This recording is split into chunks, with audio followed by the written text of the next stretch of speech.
Hey, Hey, man, what's up, Rick?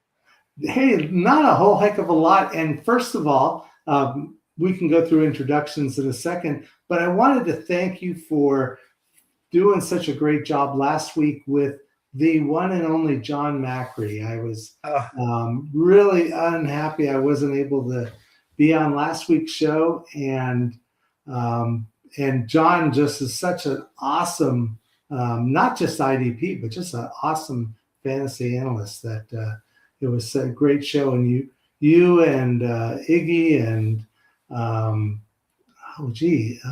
you also had one other guy, Matt Montgomery. Matt Montgomery, filling Yeah, in and coming in with the IDP heat. It was a great, great show. So it was, man. It kudos. was a lot of fun, Rick.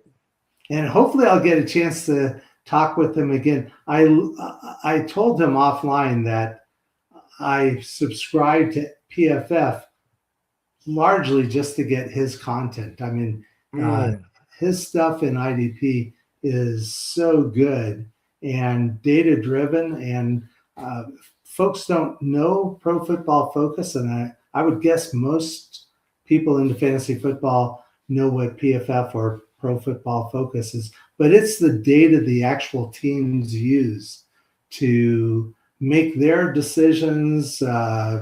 Rostering, contract.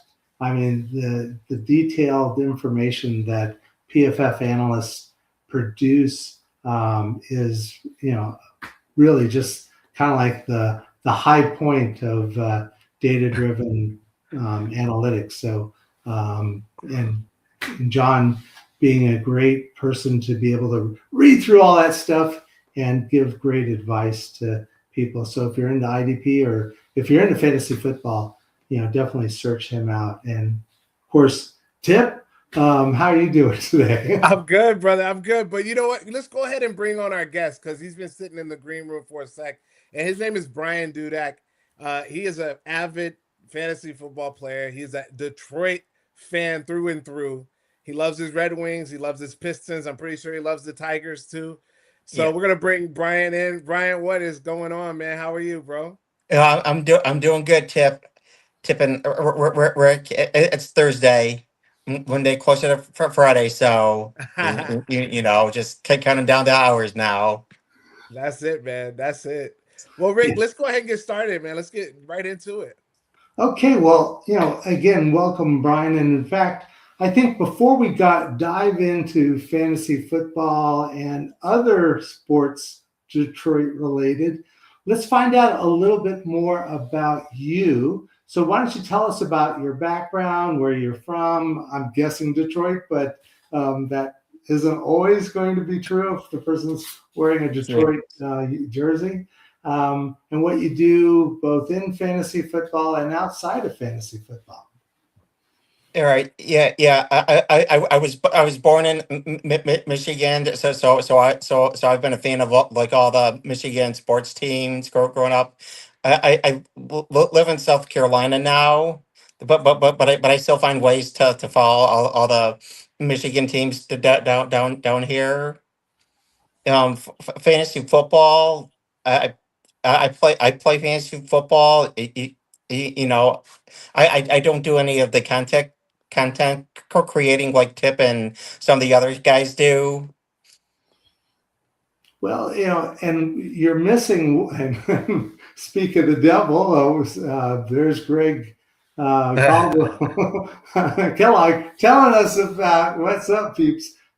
He, I think, is a Detroit Lions fan and a Oh University of yeah, yeah. Michigan Greg's fan. all So Detroit I too. bet he's hurting right now, just chomping at the bit, wishing he'd be able to be here on the show with you, Brian, since you both share your love of all things Michigan and especially the Detroit Lions. So, but tell us a little bit more. I mean, how long have you been playing fantasy football, and how many leagues are you in?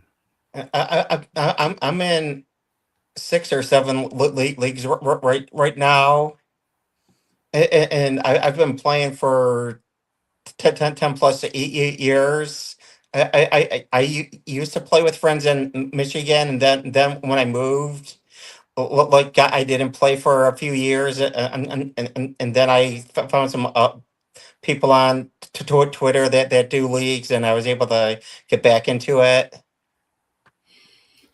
And and maybe you might not want to tell that number, because there are a lot of times where I have to keep the number of leagues kind of quiet. I got into a little bit of trouble this past season when I was in 37 leagues. And there's people that do hundreds of leagues, so 37 doesn't sound that much, but yeah, I'm going to be cutting those down. So how many leagues are you in? And if you can't say because someone's listening, you could just flash it with like numbers of fingers or Yeah. lumps, Or give a range. or a range like 0 to 25 and 26 to 50. 0 to 10 for me. Oh, Okay. nice. Yeah. And do you play all types of different fantasy football, or we mentioned IDP earlier on, and so do you play IDP? Do you play Dynasty, Redraft? What types of leagues do you like? I do all types. The ones I'm in now are like best ball, and I've got a couple keeper ones, and then I've a couple are just pick them where you just pick the games every week, which is really not fantasy football, but it's simple and easy. Just look at the games and pick the better teams. And we know that fantasy football is important, but there's other things way more important in life, like family and work and things like that. Can you tell us a little bit about that about yourself?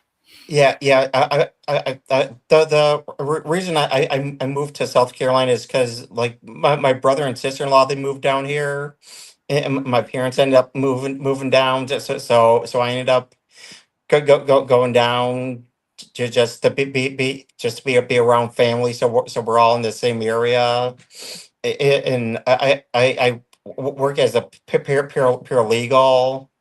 Oh, paralegal, nice. Nice. Yeah, my oldest daughter at one time was thinking law as her career. She even got her paralegal certificate from the University of Houston, but then instead got into Homeland Security. That's where her master's is, and in fact is starting a position with the federal government in a couple of weeks in that general area of security analyst or security information analyst. So, well, that's great, and we're really happy that you came on the show tonight. Again, I know Greg's sad that he isn't able to, be on the show, because then you can kind of, I don't know, commiserate about how the Detroit Lions this past year. I won't tease you too much about that. I'll tease Greg about it. Well, but, I want to ask Brian a question though. Since we're on the Lions, and we're going to talk a little bit of news and notes in a moment, but I just really want to know, because it was such a night and day thing that we saw last year with this Detroit Lions team, and they immediately get a more developed play caller in Drew Petzing. I'm not gonna sit here and poo-poo the guy. I know he hasn't done great things, but then look at what his team was. And then now you get a situation where you got a really good team behind you, a really pretty good offensive line. I think that can build upon that. But give us your thought process on your outlook on the Detroit Lions on the offensive side. Yeah, I think that them going from Ben Johnson to John Morton, I think it was. I forget, but there sometimes. But Ben Johnson was a little bit more aggressive, and Dan Campbell took over the play call midway through the season. I mean, the offensive line could have been better at times for them. But this year, getting Pacheco from Kansas City, I think It was sad to see Monty go because him and Gibbs, they were two different backs, but Pacheco, he and Gibbs, they're gonna be problems for the defenses. Yeah. Yeah, that's actually a good point that you just made. And with Pacheco coming and replacing Monty, um, a lot of people, when Montgomery signed or was traded to the Houston Texans, a lot of people thought, oh, that means Gibbs is going to be like going off into the stratospheres in terms of carries and yardage and scores. But do you think Pacheco is going to provide that same degree of balance that they were having with Montgomery? I mean, he is a power back, so I think that there's a good balance in terms of the type of running back. But what are your thoughts on how much this is going to impact Gibbs in 2026? I think Pacheco will end up getting like maybe say 50-50 with him and Gibbs. And that was kind of the big problem is at times they were a little too run happy with Gibbs and not getting Monty in there. I mean, Monty was more of a power back where where he's just north and south type runner, and Gibbs, they always like to compare him to Barry Sanders because of some of his numbers. He's one of those flashy runners where if he gets side with his speed, I mean, he can make most people miss. And if they're able to split the time evenly with Gibbs, they'll be better off over the course of the season. Well, Yeah. and I know we're going to talk about when we go through our NFL news segment, we'll talk about some of the big moves. But one of those moves, and it's perhaps not a big move, but it's important, especially to Detroit fans, was Greg Dortch, former Arizona Cardinal wide receiver, going to the Lions and I guess replacing Khalif Raymond as their wide receiver 4. Any thoughts on that move? And I happen to like Greg Dortch. I know a woman whose husband is the offensive line coach for Wake Forest, and the two of them just rave about how great of a person and a player Greg Dortch is. But any thoughts on Greg Dortch coming to the Lions? It's a good move for them to fill a spot with Raymond leaving. I'll be curious to see if he returns kicks like Raymond did for Detroit. Yeah, and he's younger too. I'm pretty sure he's Oh a yeah. good chunk younger too. Oh yeah. No, Greg Dortch is younger. I like the move. I don't like it for Tesla. I don't like it for him. I think that Amon-Ra is going to be Amon-Ra. He's going to get his. I think J-Mo, he'll get his. It's going to be then a hodgepodge of different guys, and then Sam Laporta, as long as he can stay healthy, that's going to be a big task too because this is back. So, and then I think they just got Conklin too. Didn't they just get Tyler Conklin?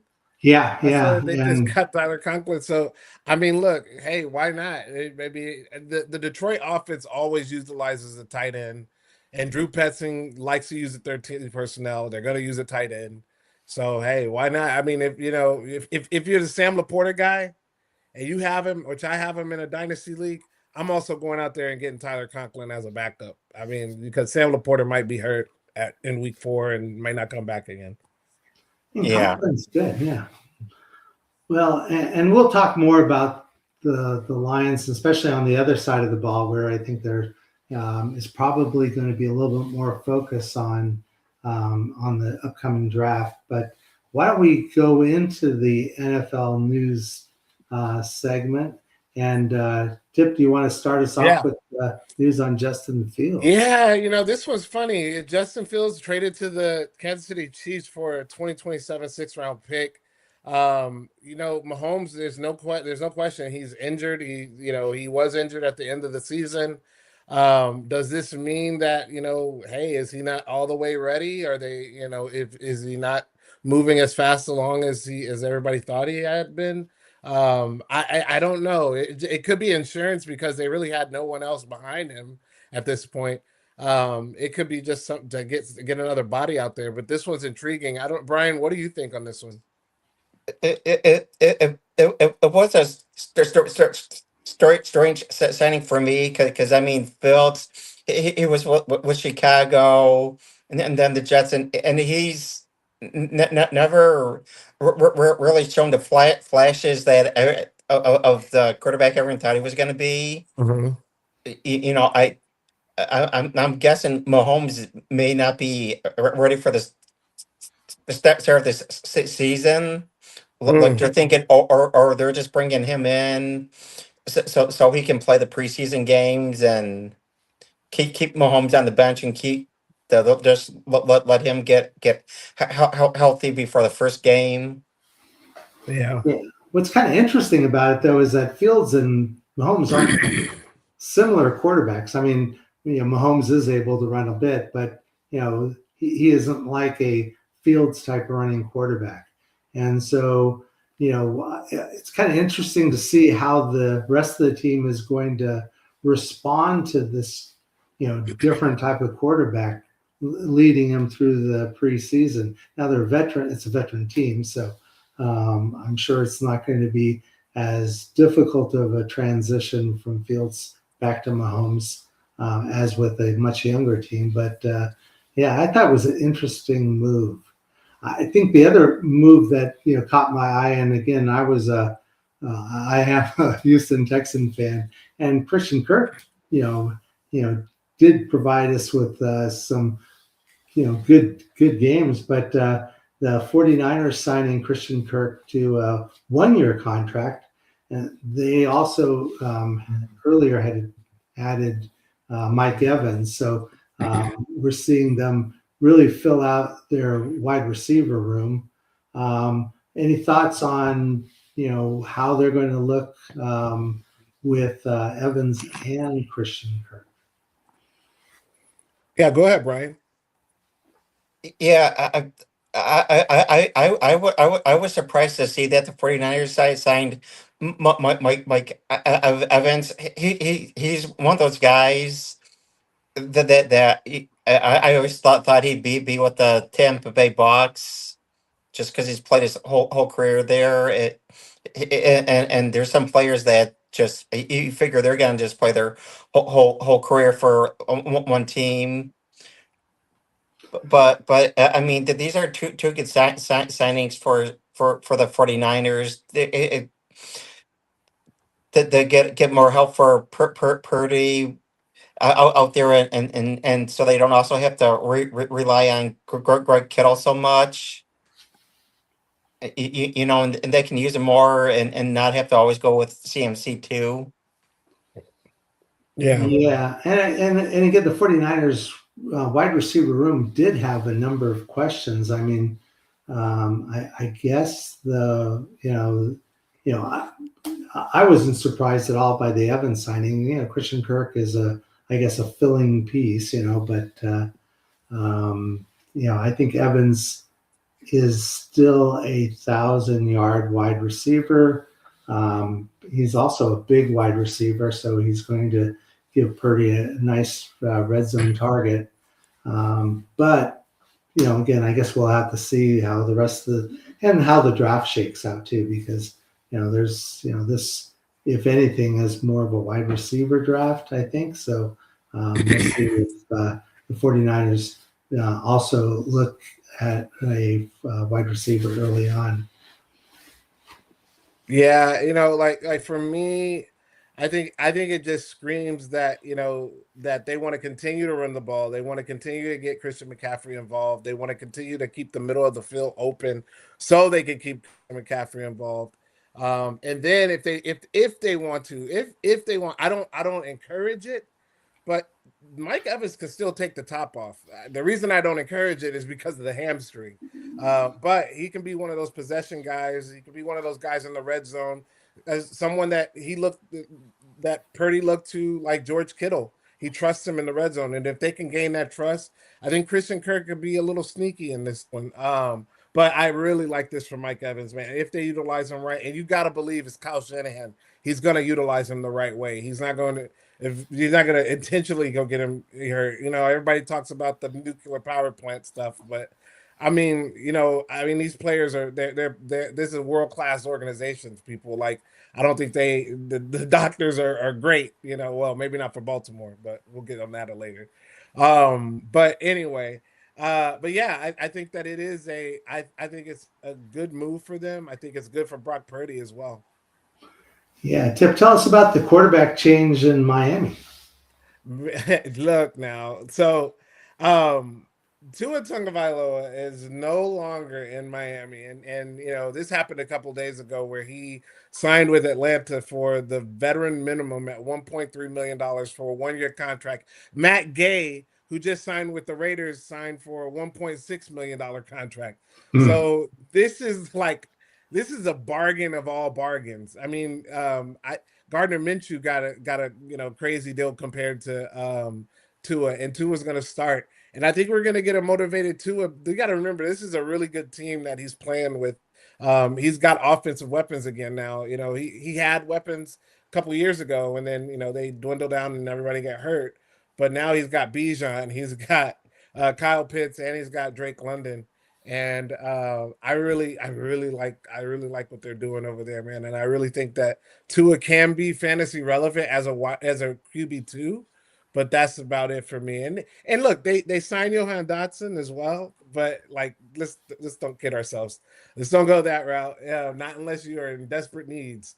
But yeah, I think it's a good move. And what happened with Miami, Rick? You tell us on that side. Well, now they've got Malik Willis, who was doing a great job for Green Bay as a backup, and now he's and now he's the man in Miami.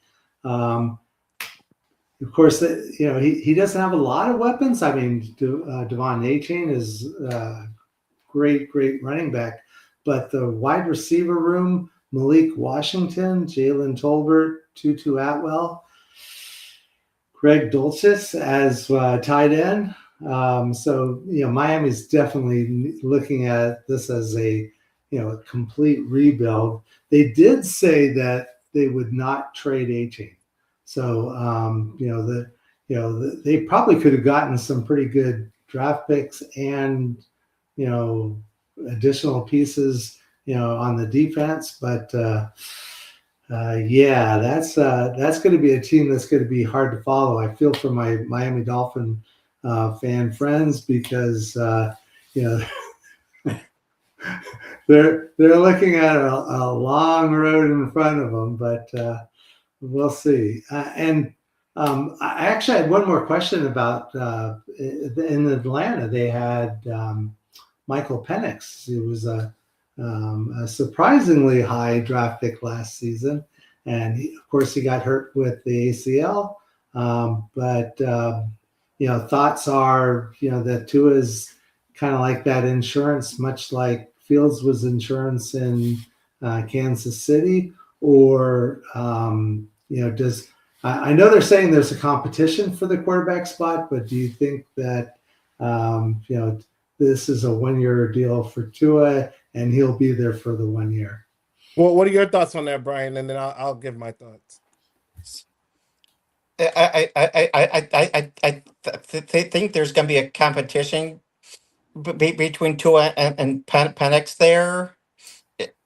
Because I mean I can't see Atlanta signing Tua. I mean I know it's not a whole lot, but bringing him in and then having him be a backup. I mean the one thing that does worry me with Tua is all the concussions that he's had. But with him and Penix both being left-handed QBs, I think it's good that Tua can probably mentor Penix somewhat and show him the different things, since they both throw left-handed, like how he kind of reads defenses and stuff, and help Penix out a little bit more there. Yeah, I think that, so for Michael Penix to even sniff the starting position, they first of all have got to have confidence in that knee. And I don't think that the staff has confidence at all in that knee. Hence, they go out there and get another quarterback to compete with them. I think Tua was the starter from day one in week one. I don't think Michael Penix will be all the way ready. This is like multiple surgeries that we're talking about. And though I don't care how young you are, I don't care how fit you are, that stuff will take a toll after time. And seems like it may have taken a toll. So yeah, I have no qualms with Tua being the starter. I think that he will be the starter come week one. And speaking of Miami, and I listed off the Miami Dolphins wide receiver room, and one name was glaringly absent, was Jalen Waddle, who Yeah. was traded to the Denver Broncos in a very interesting move. They get a first, and then they move, like, swap a couple of fourths and a late fifth for it. But Tip, what do you think about that move and how this might impact the Denver Broncos? This might impact the AFC West, because it's one of those situations where, my Raiders, they were making moves after moves. I mean, you can say they're good moves, not good moves. I happen to think they were pretty good moves that we made. So, we were riding high on that, rebuilding. Then Max Crosby thing happens. We get Max back now, even better. We got better players with Max Crosby now. We got the young rookies, phenom Fernando Mendoza possibly coming over to the Raiders, and it seems like that'll be a done deal. It just looks like the sky is up, right? And then all of a sudden, they get a player that they need. They get a field stretcher, because Marvin Mims is good, but he's not a Jalen Waddle. And now you got a situation where you can take the top off, and you can get Cortland Sutton doing those intermediate routes, those short game routes, those red zone routes. This really, really helps Bo Nix as well. I know the ankle injury, but I really think this helps him a lot. It doesn't help the running back situation, and we could talk about that on another show, because I think that's going to be a jumbled mess. But yeah, I'm really excited about what he can bring to this offense. Now, he's not going to bring you a lot of touchdowns, because he's more of a in between the 20s guy. But Cortland Sutton may have more red zone opportunities. Yeah, and the Broncos have a deep, deep wide receiver room. When you've got Sutton, Waddle, and Franklin, you've got Pat Bryant, who was a draft pick last year, different type of wide receiver, bigger type, Marvin Mims. You also have, LaJordan Humphrey is not bad as a wide receiver. Also, I think he's doing the special teams work as well. So anyway, they have a really deep, deep wide receiver room. You think this, and Sutton's been there for years. Do you think Sutton is, kind of on the tail end, and they were looking at Waddle as taking over as wide receiver one? I think, and I want to get Brian's answer on this, but I think that they realize that he may be getting to that older part of his career where he can't do it all anymore. He needs some help to keep his career long. Because he's a very physical wide receiver, and if he's out there getting 8 to 10 targets and catching damn near all of them a game, that's 8 opportunities of him getting hit, and 8 times of him getting hit. And if they can scale that down a little bit, but also make him more efficient in the red zone, which he can do, that's where I think it could be a little bit more of a shift for him. But I think this is a really good move, man. What about you, Brian? Yeah. It's a good move for Broncos, because I mean, we'll see what the Raiders do in the draft, but I mean, you could have all five teams all being very competitive. Not now. I mean, past few years it's just been Kansas City. Everyone, you kind of had Kansas City winning the division and figuring out, well, what was going to finish second, third, and fourth.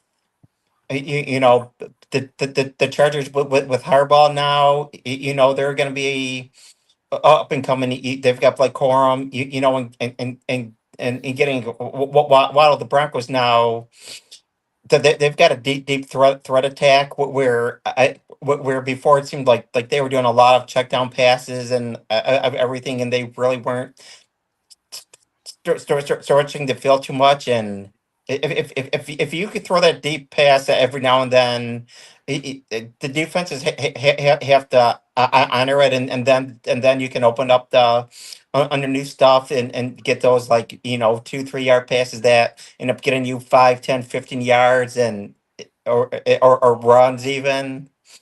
Yeah. Yeah, I can see a Although lot of I I would can see say, a lot of I can see a lot of those routes where it's like Jalen Waddle going down the middle, and then all of a sudden he just breaks free because there's blocking down the field, and he goes for like a 50-yard gainer just because of his speed. And it's just gonna really, really, really help this offense a lot. But what were you gonna say, Rick? yeah, I was just going to say, I was going to temper expectations a slight bit. You know, Waddle was good with Tyreek Hill being wide receiver one.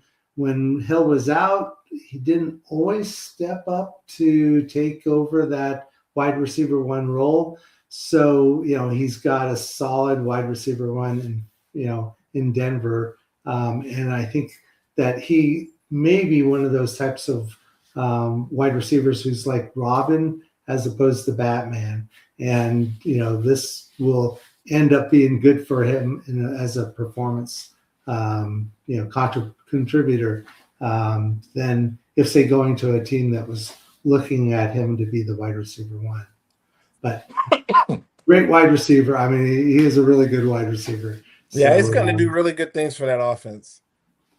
um, Now you're and gonna talk about your Texans, Rick. I was going to say, I have to talk about my Texans. How long have we heard, oh, the Texans haven't addressed offensive line? Oh, they just get players and just scrap them together. And poor CJ Stroud's going to get killed. Now they look like a really good offensive line. I think getting Wyatt Teller from Cleveland, and he's a three-time Pro Bowler, so he's definitely a much better pass blocker than they've had at that position in a while. They've always been okay at, or at least last year, they were a little better at pass protection than they were opening up holes. So this year, though, I think they've got one of the top offensive lines. Now, hopefully that translates into, CJ Stroud not always having to throw out from the flat on the back position or getting destroyed by, a defensive lineman. But I'm actually between Ursery and Evan Brown, Jake Andrews, Wyatt Teller, and Braden Smith, who was another acquisition. I think this is their best offensive line that they've had in their history of being the Houston Texans. So I'm excited about seeing how that's going to translate out on the field. Look at Mason. Yeah. Look, we got a lot of comments in here, man. We got some good ones. I'm gonna read them off real quick. Mason says that Waddle is an elite B tier wideout. Okay, and then look, he also follows that up and says that your Reed Blankenship is going to be beastly in Houston. And Yeah, then he is also, going to beast it out there. The defense only defense got better, oh my God. which is and yeah, that defense is, I mean, how could it get better? And it did get better. Like this gives them the opportunity, since they addressed the offensive line, that they could look at like an interior defensive lineman in the draft, which will only make that defense even more scary. So, oh my God. and the question about Tank Dell, is he coming back? That's always the hope. Right. I mean, I think that he's working his way back. I mean, there's been videos of him. I mean, what he did he shredded his knee. So That's going to take some time. So hopefully we see him back on the field this year, but that is yet to be seen or heard. All right, so we got some questions for Brian, since he's a big Detroit sports guy. So go ahead, Rick. Well, and I was just going to again reinforce the fact that we're all lucky because uh, Greg Kellogg isn't here, and so the two of them would probably spend the rest of the show just talking about how great this Detroit Lion is, or this University of Michigan player is, but I'll try to do my best. And I'm noticing, and I think Tip also pointed out that you're wearing a Detroit Red Wings jersey, correct? Correct. So tell us a little bit about the Red Wings. I don't have a Houston hockey team, so I root for the Kraken. But tell us about the Red Wings and how it's going to look for them this year. Tell us about hockey. All right. Well. This season's almost over, and they're battling for the playoffs right now. That they hold the final wild card player spot in the Eastern Conference. So it's gonna be. It's going to come down to probably the last week of this season, depending what they do and what the teams in front and behind them do to find out which teams end up making the playoffs this year. And they play in the Atlantic, so that's isn't that the toughest division Yeah, in NHL? yeah. You've got Tampa Bay. Boston's in there, Montreal, Toronto, but Buffalo, Florida. Well, see, I got a question. So, do you play fantasy hockey as well? I don't, surprisingly. Oh, okay. Because I But was going to hockey is ask, definitely one of your loves, right? Huh? And hockey is one of your loves, Brian, right? Yeah. Oh, so you want to keep it? You want to keep it more pure because you want to just root for your team. You don't want to have to root for other players, and I get that. I get that. I got a question for you, and it's specifically, I think, a Detroit thing where they throw octopus. Octopi? Yeah. Tell us Yeah. why. I have no clue. Yeah. It's good though. No. I was gonna say back in the 50s, there were only 6 teams, and to win the Stanley Cup, you only had to play 2 rounds.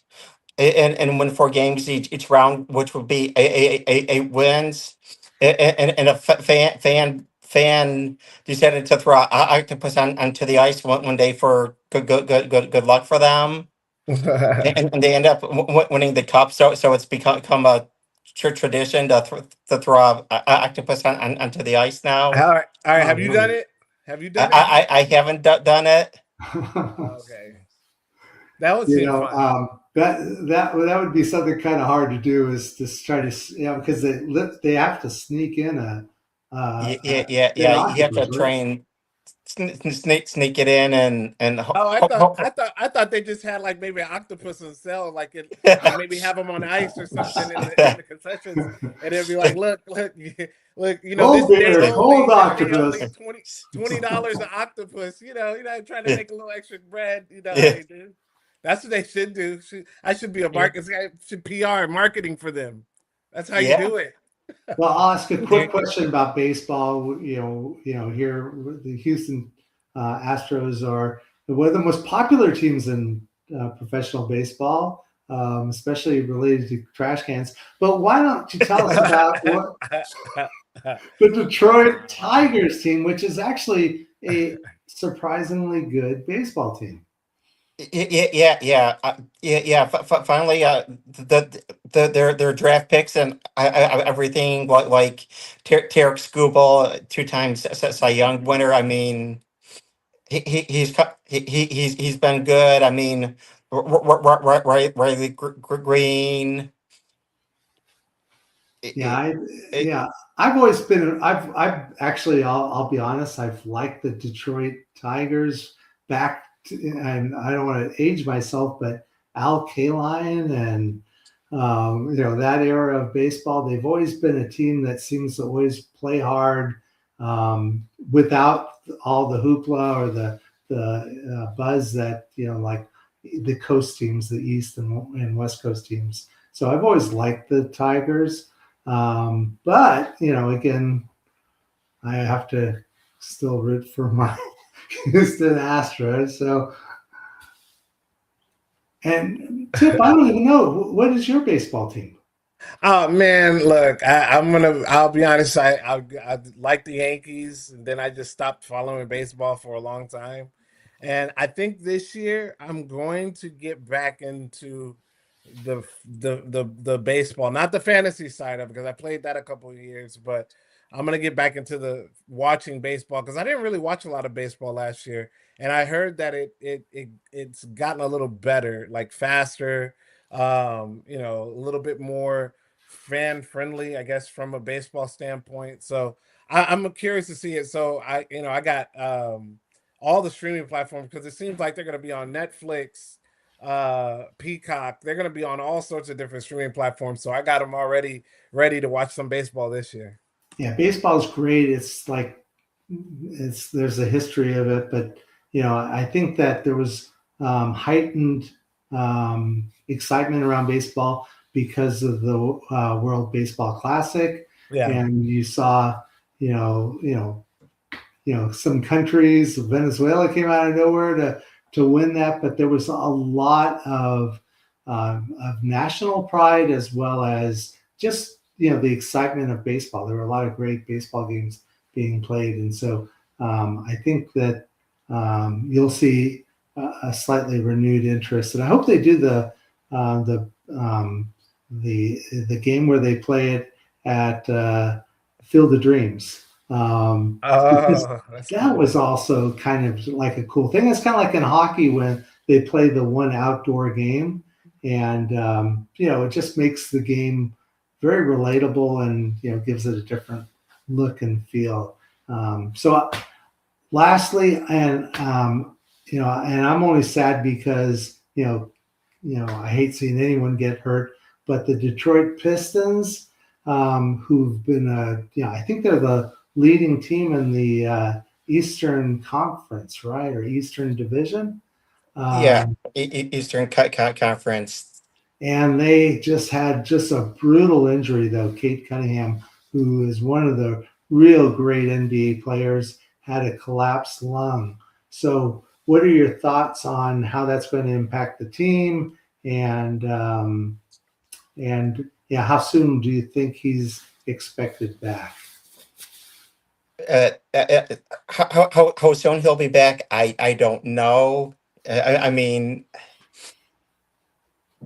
because I hope they don't try to rush him back just to rush him back. I mean, they're good enough that they should still be able to finish first or second in the Eastern Conference. You get in a big league like they have. They should be able to finish with a higher seed. And now how far they'll go, they probably can get maybe first, second round, but if they get to the conference finals, if Cade's not back, that's where it's gonna really hurt. If he's able to come back sometime between the second round and the conference finals, that might give them a boost. Yeah, Right. and it's been a kind of a different year.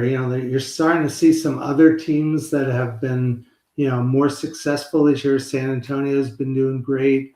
Lakers just beat my Rockets twice, Right. and the Rockets are just like spiraling right now. Um, I almost hate to even think about how they went from Do you quarter. think? Wait, do you think that Ime Udoka's lost the team a little bit? Yeah, I Yeah, think so. I mean, you look at fourth quarter performances and just yeah, the Rockets. I mean, they had one game, the first game against so 2 games ago, the first game against the Lakers, where I think they scored 12 points in the fourth quarter, and I yeah, think in the last 6 or 7 minutes they only scored 4. yeah. And teams have really, and I know that he focuses on defense, and that's great. I think defense is an important part of basketball, but you got to score to win. It's not like a defensive struggle is going to get you through the playoffs. I mean, you have to be able to score, and their offense gets so bogged down. They got Seguin who tries to muscle the ball up from about the top of the key and tries to muscle his way to the basket. You've got Durant who's double teamed almost every, especially in the second half, but he is double teamed the entire fourth quarter. They don't have enough confidence in Reed Shepherd, so they have no outside shooting. And I don't know why. I think that kid is good. I mean, I know he's maybe a little on the smaller side, but he is, and he, he's kind of like a 6'2" shooting guard. Yeah. So they really did need to pick up, and this is on the general manager. They really did need to pick up a point guard, and they just didn't do that. They keep thinking, well, next year Fred VanVleet's going to be back, and so we didn't need to make a move now. But you got Amon Thompson, who's just not a point guard. He's a shooting guard, small forward, and he doesn't like to shoot at all from outside the out of the key. He's just the guy who likes to slice and slam. Right. But they are in such a world of hurt now, and I think you're right. And the other comment I saw, one of the television announcers said something like, if you just look at the team, no one on the team likes it, anyone else on the team. Yeah. And that could be a reflection of the coach. That could just be, frustration and how things are going the last couple of weeks, but it's just frustrating to watch. So it could be KD and all of his different burner accounts and all of that stuff falling out. I mean, like I don't know what to think of that, man. It's so weird. Yeah, and Terry Eason who was rumored to be part of trades to get them the point guard.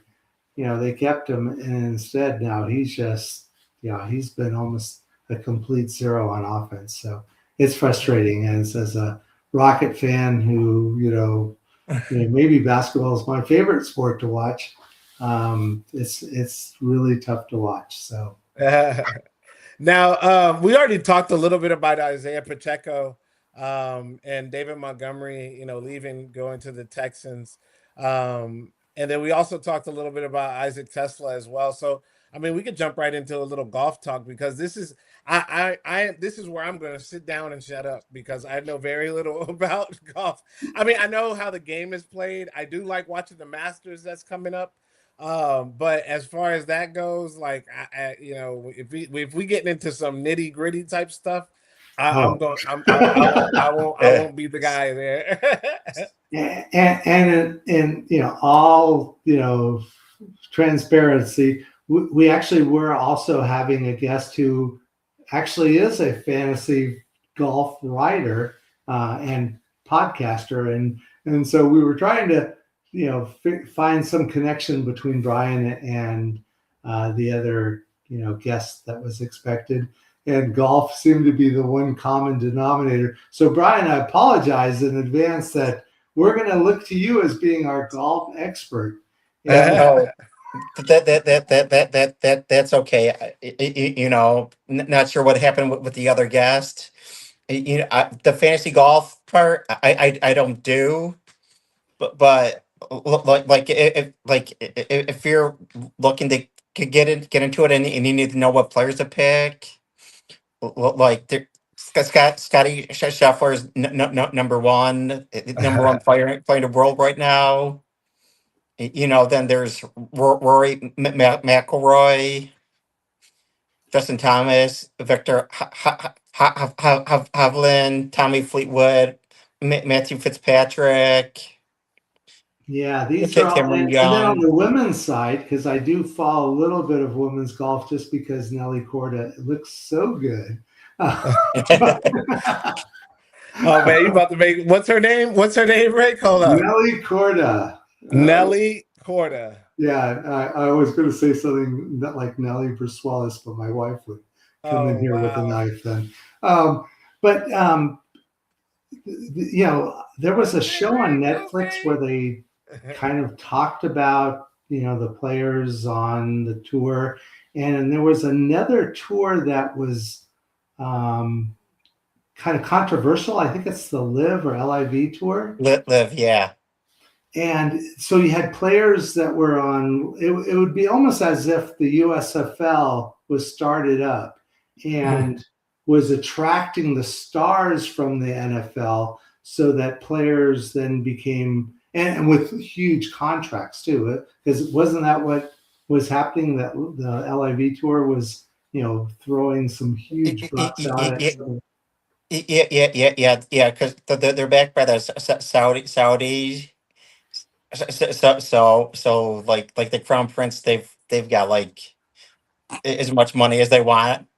So they were trying to send some of these top players to like 400 or $500 million signing bonuses and stuff to get them to come over there. Well, you know, again, you know, I like to watch golf. It's like one of those, you know, a perfect walk type of, you know, this beautiful green, you know, like park-like setting.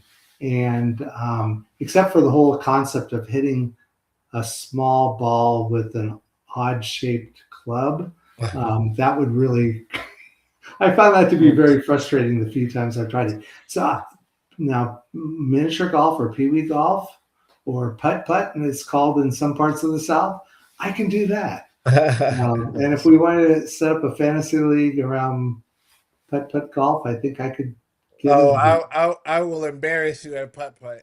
Now that's where we draw the line. Regular golf, oh no, never no, because yeah, I went to that Top Golf place once, and man, I Top was golf. slicing the ball so many times, I could not get it down. It was so hard, dude. I was like, wow, And yeah, every once in a while, you see somebody at Top Golf, you know, who obviously is a long hitter. And so, you know, they make it a point of driving it out over the back end of the you know, back fence area of the and getting themselves kicked out, but just for that one ego boost of saying they drove it out. So Brian, you play golf then, is that correct? Yeah. And are you know, I guess there's handicapped or right. scratch. Yeah, No, so Like, how do I'm you a like? It's like, how do I'm a you say? Are you a good golfer? Yeah. yeah, I'm a 10 handicap. Okay, that's good. not bad. That's I think good. I broke 100 once. Ah, man, that's It's- actually really good. I'll say I will say this. It can be very frustrating, Yeah. but the more you play it, and when you start learning out how to swing the club properly and how to hit the ball, it, it gets to be a lot more enjoyable. But like even when you're starting out, like when my brother and I were starting out, like we'd be shooting 100 and stuff, but there'd always be like one shot that you hit that'll just keep you coming back, where you just hit a shot perfect, and it's just like Yeah, I think when I was playing, and I would just do it like I had some friends that were into golf, and so in fact, I could tell a funny story. They one played for the Fresno State team, one became a professional golfer, teaching pro, and one was just a good golfer, and there was me. And so we go to this course, Riverside course in Fresno, and you know we're foursome, we're teeing off, and it's the first tee, so people are kind of like circling around looking. And the you know of course the guy that you know turned out to be a professional golfer, you know, he hits a ball, I don't know, 280 down, straight down the center, and you could just hear the people like watching go ooh. And then the next guy pulls out a one iron, and you know, god, if anyone's playing with a one iron, they have to be, their masochists are really good. And he hits that thing, and just line drives it down the left-hand side of the fairway. And then the third guy, he hits a 3-wood, and his has a little bit of a fade, but it's still right down the center. And now I'm the fourth player getting up, and I'm just saying to myself, please just get off the tee. I don't care where it goes, just get off the tee. And I sliced it into the trees to the right, and it was still in quiet around the rest of the people. They were probably all thinking, how did he get with that foursome? But I would play for one. If I'd get one good shot, that would get me to want to come back. So I got a couple questions for you, Brian, and then we're going to close up shop. But the first question is, have you been to the Fantasy Football Expo before? No, I haven't. No. Have you ever thought about going out there and hanging out with the guys out there and kicking off your fantasy year? Yeah. I've thought about doing it, trying to get out there one year. Okay. I mean, this year, guys, it is on July 25th to the 27th, I believe. Is that right, Rick? Okay. Yep, and I already have my ticket. Rick already has his ticket. Plane tickets, hotel room, and then look, rental car. We are going to party it out. Brian, I hope you're there. I hope everybody else is there as well. Brian, last question before we go. Okay. You're a Detroit guy, but you also live in South Carolina, right? Right. So I'm going to ask you this. A pierogi or South Carolina barbecue? Pierogi for me. I'm Polish, so growing up, like for Easter and stuff, we'd have kielbasa and pierogies and everything for dinner. So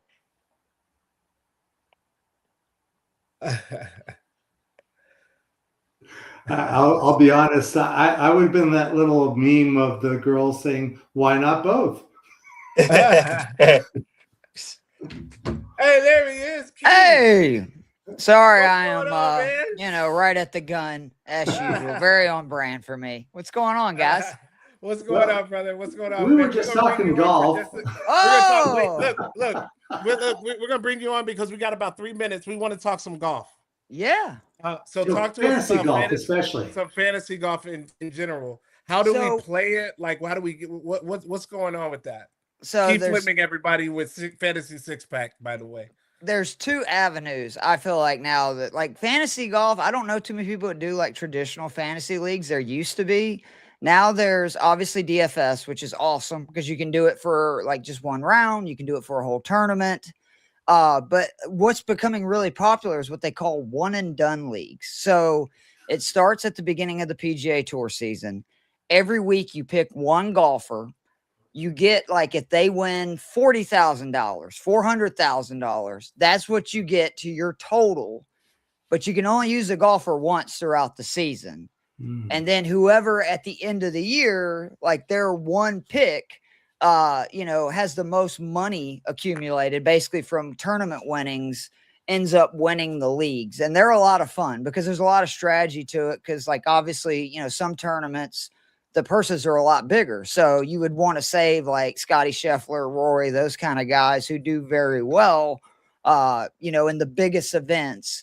But man, you have like guys miss the cut at like the Masters or something where first place is $4 million. Like you're fighting an uphill battle at that point, Yeah. And do they have it both for the men's tour as well as the women's tour? And is just PGA or is it?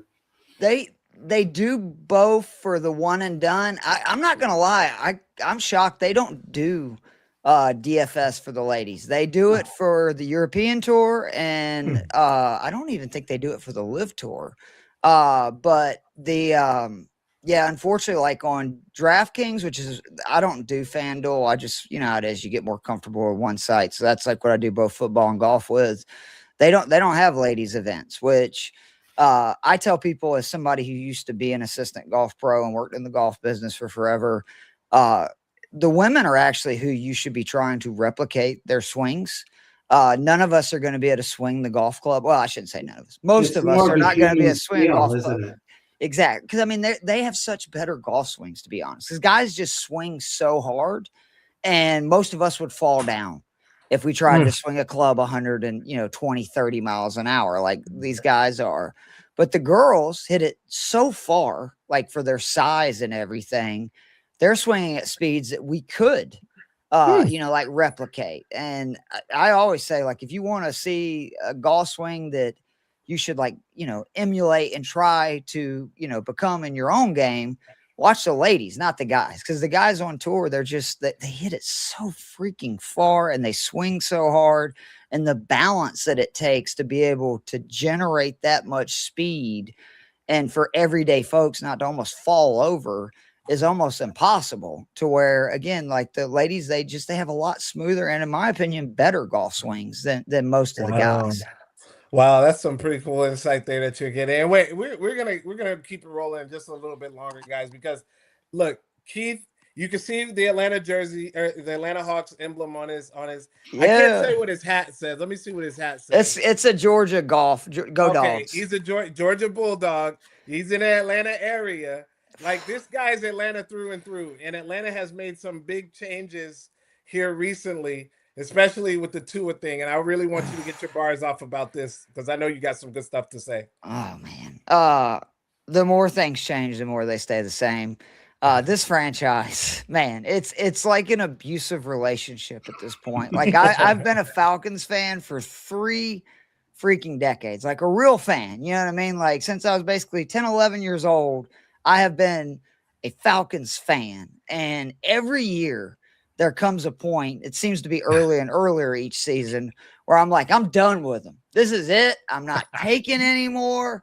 They won't sucker me into it. And then sure enough, like I get brought right back in, before the next season rolls around. I was a season ticket holder for almost 10, 12 years, was there for the Michael Vick years, which I can't even really explain to people how exciting he was now at this point. Like it was the most electric thing, but it's the most Atlanta thing ever that, he was in the NFC title game. He got hurt. Then the dog fighting happened and he was just gone. And it was so abrupt, but it's just been a litany of stuff for us. Like, but you also lived through the Matt Ryan years, so you had some good things. They were good. That's the prime, man. Like that's by far the best the Falcons have ever been. And they had never even had back-to-back seasons of 500 or better until Matt Ryan and Mike Smith in the early 2000s. This franchise has been around since 1965. And going into the 2010s, we never even have back-to-back 500 seasons. And, everybody obviously talks about 28-3. I get it. But 2012, man, NFC title game, like we blew a 14-point lead. I was in the building at home to Colin Kaepernick, San Francisco 49ers. 2017, first and goal from the 7 in Philly to the eventual Philadelphia Eagles who won the Super Bowl. We couldn't get it in the end zone. It's just rough. And, So tell us your thoughts on Tua and Penix or Tua, Penix, and somebody else. It's sort of the same situation, right? Like the talent, like I don't have a problem with Tua's talent. I think that at least I can understand why people, in the organization would go, okay, this could work. Like we have a pretty good offensive line. Drake London is a legit beast. Obviously Bijan is, uber talented. Kyle Pitts at least looked like not a bust last year. So like I can see it. Like I think we can protect him and he's accurate, but he's a ticking time bomb, just like Michael Penix. And what I mean by that is with the injuries. And I dogged him so bad for drafting Penix at 8 because we had just given a quarterback $100 million guaranteed. And then like the thought process to then take a quarterback, literally weeks later is just really tough to understand. Yeah. And then on top of that, you take a guy that had an extensive injury history, higher than most people had him projected. And it makes even worse when Bo Nix, who went like 4 picks later, looks really good and did not have all the, the health flags. So I feel like this is just being a Falcons fan and what this franchise is about. They're trying to build a fantasy football team. I mean, the fact that we had 3 straight top 8 picks and we went a tight end, the highest tight end selected ever, running back and a wide receiver. We didn't have a quarterback. Like, what sense does that make that you're going to load up on these offensive guys where the rookie contracts is why you do something like this? And we don't have a quarterback. And the sad thing is we're about to have to pay all three of those guys because they're all pretty good at their position.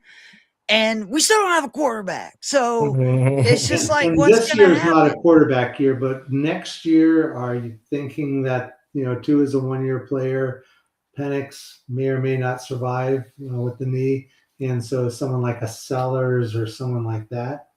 I just pray that we're going to get a guy because, Ryan's so underrated in Falcons lore. And I understand it because, people idolize Michael Vick and it's hard to follow up Michael Vick, but he was more successful from a winning and losing perspective. And he was everything we needed. And I just outside of really the 2-3 years of Vick and Ryan, my entire life, we've always had below average quarterback play. And it makes me sick to see franchises like New England, Indy, Green Bay, that they have these Hall of Fame quarterbacks and then they immediately get somebody Green Bay's gone from literally Favre to Rodgers to Love. And no matter what you think of Love, he's a really good quarterback. He's definitely not somebody that, he's a franchise guy moving forward. And we just can't get that. And again, if you just want to know what it is being a Falcons fan, we trade a first rounder for James Pierce, which I questioned. Oh, I was going to ask you about James Pierce too. I was proved wrong. The guy's really good. And then what does he do? Oh, he gets arrested. He's probably going to jail. So we just wasted that. And we don't have a first rounder this year. And it's just that is, again, if you're trying to explain being a Falcons fan to an outsider, that's perfectly it. It's even when we're right, we're wrong. Yeah, you have such a young defense, and conceivably or conceptually a really good defense, and yet Jalen Walker, James Pierce, Zach Harrison. You go through that whole list and go, oh. It's tough. I do like Stefanski.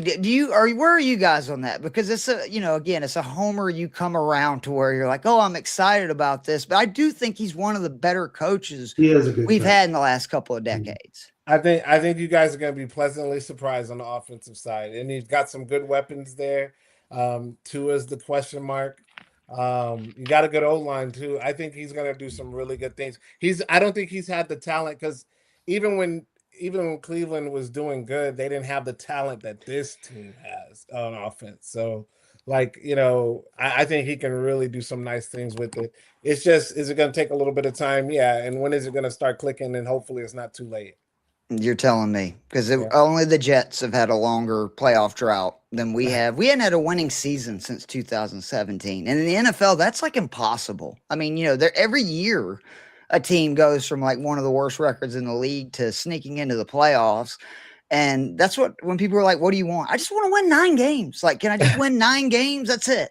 That's all I'm asking for. This is their year. This is their year. Even with the Pierce stuff, this is their year to take that leap. And from your lips to God's ears, my friend. Yeah, this is their year. They can't let Carolina build on what they're doing. They can't. They gotta beat Tampa Bay down, and the Saints are still, they're still on the. I like Shuck though, man. I was wrong about him too. Dude's good, man. Yeah, I like him, but they're still on. They still got some pieces left to put on that team, but you know what? Hey, that's gonna be the show for tonight. Look, but before we go, Keith, I want you to tell everybody what you're working on with Fantasy Six Pack. Tell everybody what you're working on right now, please. Well, let me first off say that I am the worst for being this late. It was a nightmare driving home. Atlanta traffic now Thursday has basically turned into Friday traffic. And I just hate it because you are the kindest dude in the world. And I feel like a jerk, but you're so nice. You're telling us, saying, promote yourself. We've all gone through it. Don't worry. But I am at Fantasy Six Pack. If you go to fantasysixpack.net, I do both golf and football content, mostly DFS. I do cheat sheets for our all access members where I give you basically, there's plays and then some brief notes. And then if you're an All Access member, you can hit me up in Discord, and happy to, go into more detail with it. But I eat, sleep, breathe data. I love it. I'm a huge nerd. I love this space, getting to go to Canton this year. I met Tip and just was blown away by how kind he was. And it's been really awesome to get to, become friends. And that's what's great about this space, man, is people are just so kind. And there's just I don't know any other profession, sport, whatever you want to call it, where you just meet people and everybody's so nice, and just it's an amazing community. And I appreciate you guys. I hope you'll let me come on a show one day where I show up actually at the beginning and not at the very end. But I do I appreciate you guys. Big fan of both of your work. Brian, I apologize that again I ran in and just ran my mouth for 8 minutes straight, but that's kind of what I do. But again, thank you so much, and check out, there's a lot of great stuff at fantasy6pack.net. We'd appreciate if you checked it out. Absolutely. Brian, tell everybody where they can follow you, please. All right. I'm on X, and it's at Dudak. My last name .Brian. All right, I'm gonna try to put that in there. Can you spell that for everybody? Yep, DUDEK. And first name is Brian, BRIAN. Perfect. All right, awesome. I put that in the comment section there as well, so everybody go give him a follow and give Keith Fleming a follow. I know everybody probably is already following Keith. No, they're definitely not. So I would appreciate it. You got Keith's at there as well. And then Rick, tell everybody what you're working on and what you got going on as well. Oh, I'll be here coming up too on Thursday nights. I'll get a chance to, and I think next week we get Greg back, so it'll be the three of us. We have a really good guest next week. Alan Seppin. Oh boy, I'm sorry. I'm going to try Seslowski. He is with RotoWire. He is also with SiriusXM. And we're going to talk about, everyone's been talking about the draft and, incoming rookies. We're going to change it up a little bit. We're going to dive deeper into strategy, both roster management, player management, including trade and free agent pickups. So, and he is one of the sharpest analysts. So, hope people will be back here next week. Same bat time, same bat channel. And Tim, tell us what you're working on. Yeah, so I just signed on with Matthew Berry's Fantasy Life. Man, my man. I'm so excited about that. You're the man, Tip. Thank you, man. I got an article coming out really soon.